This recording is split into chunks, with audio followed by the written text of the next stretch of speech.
Yes, eto ulit si Kuya Brian for today's video nga pala. After namin galing work, kaya pag meron kaming naririnig na masarap na shake ba tawag dyan, meron daw original avocado at meron ding original mango. Talagang prutas yung inilalagay sa kanya. Ayan. Actually, dinayo ko pa talaga yan. Galing si Kuya Brian ng Antipolo. Yan, para puntahan ang Kels na yan. Yan yung tinatawag nilang si Kels, di ba? Masarap daw ang kanilang mga mango graham dyan at avocado graham. Actually, malapit naman talaga lang din siya. Ayan dyan lang siya sa may Barangka, Marikina. Ayan o, nakita nyo nga o. Kala ko, sasakay kami ng tricycle, hindi naman pala. At eto nga yung sinasabi nila na kung saan may masarap dapat pinupuntahan. Ayan. Talagang dinayo namin talaga ni Boss Olo yan. Ayan. Actually, dyan nyo lang siya matatagpuan. May malapit sa may building na kulay blue na yan. Ayan na kami. Siyempre, excited ko na talaga matikman ang Kels na yan. Sabi kasi nila talaga ay napakasarap. Solid ang timpla. Lalo na yung sago nila, yung pearls. Ayan, si Kels. O, diba? Congratulations sa inyo, guys. Napakasarap ng timpla nyo talaga. Ayan, ang mga price nila. Ayan, guys. O, tingnan nyo na lang yung presyo na solid. Napakamura.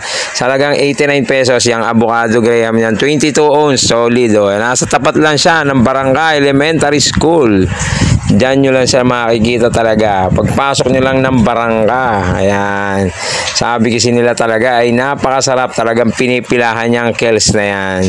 Kaya talagang dinayo namin ni Boss Olo. Thank you so much sa iyo, Boss Olo. Actually, aminin ko talaga sa inyo. Kasi nilibre ako ni Boss Olo dyan. Yan. Kasi sobrang paborito ng family nila yan. Pinakilala niya sa akin yung Kels na yan. Talagang sabi ko nga, kahit galing ako ng Antipolo, dadayuhin ko ulit yan. Babalik ulit ako, di ba?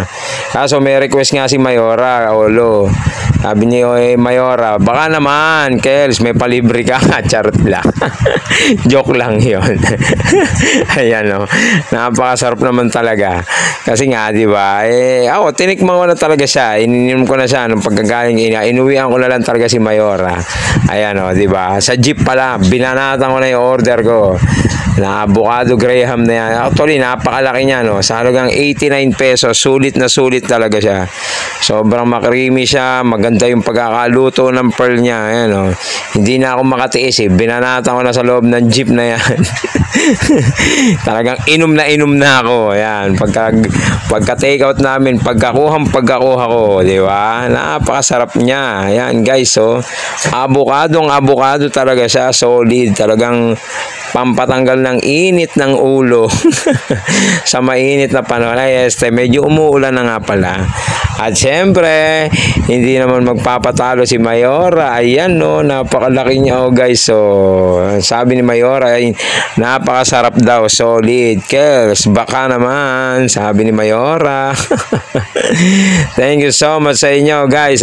Bili na rin kayo. Grabe, napakasolid niya sa Barangka, Marikina City.